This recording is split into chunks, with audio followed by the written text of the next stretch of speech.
বিএনপির হেভিওয়েট প্রার্থী মির্জা ফখরুল ইসলাম আলমগীরের ঠাকুরগাঁও ১ আসনে চলছে জটিল সমীকরণ। বলা হচ্ছে এখানে দীর্ঘদিন আওয়ামী লীগের একচেটিয়া ফলাফলের অঙ্ক বদলে দেবেন তিনি। তবে জয়ের ব্যাপারে পাল্টা চ্যালেঞ্জ ছুড়ছেন জামায়াতের তরুণ প্রার্থী। স্থানীয় বিশ্লেষকের মতে এই আসনে বড় ফ্যাক্টর হবে আওয়ামী লীগ ও সনাতন ধর্মাবলম্বীদের ভোট ব্যাংক। সানশাইন আটা ময়দা সুজি, ভালোবাসায় তৈরি।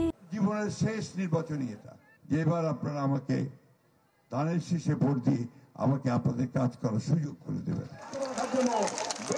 গত কয়েকদিনে ঠাকুরগাঁও ১ আসনের ভোটারদের কাছে নানা প্রতিশ্রুতি নিয়ে গেছেন বিএনপির প্রার্থী মির্জা ফখরুল ইসলাম আলমগীর।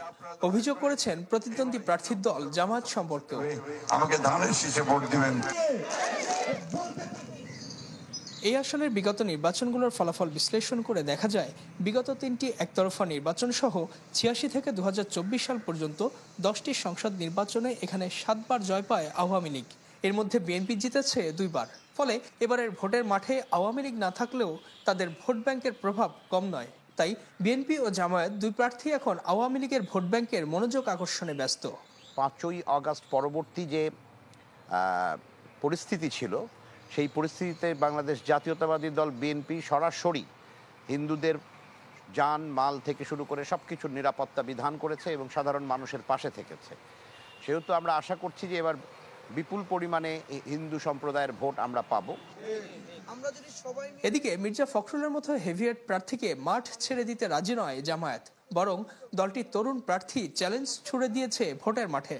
এবার জনগণের মধ্যে যে পরিবর্তনের চিন্তাটা আসছে, বিগত ৫৪ বছরের যে নোংরা পচা রাজনীতিকে পিছনে ফেলে দিয়ে আমরা নতুন রাজনৈতিক বন্দোবস্ত নিয়ে যেভাবে এদেশের তরুণ যুবকরা এগিয়ে যাওয়ার স্বপ্ন দেখছে, এক্ষেত্রে আমি মনে করি আমি তরুণ প্রজন্মের যুবকদের একজন প্রতিনিধি হিসেবে জনগণ এবার ইনশাআল্লাহ আমাকেই বেছে নেবে। ঠাকুরগাঁও ১ আসনের ফ্যাক্টর সনাতন ধর্মাবলম্বীদের ভোটও, কেননা এখানকার ২২টি ইউনিয়নে তাদের ভোট ১.৫ লাখের বেশি। তাই বিএনপি জামায়াতের দুপক্ষই জোর চেষ্টা করছে তাদের সমর্থনও পেতে। ঠাকুরগাঁয়ের এই ইউনিয়নে মোট ভোটার সংখ্যা ২৪,০০০-এর কিছু বেশি, যার অর্ধেকের বেশি ভোট সনাতন ধর্মাবলম্বীদের। তারা ঠিকমতো ভোট দিতে পারলে আগামী নির্বাচনের ফলাফলে পার্থক্য করে দেবে এই ভোটাররাই।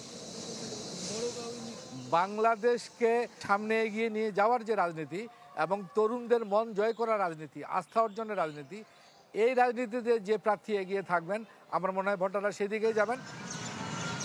৩টির মধ্যে ঠাকুরগাঁও ২ আসন সম্ভাব্য জোট প্রার্থীর জন্য ছেড়ে দিলেও ঠাকুরগাঁও ৩ আসনে প্রার্থী দিয়েছে বিএনপি।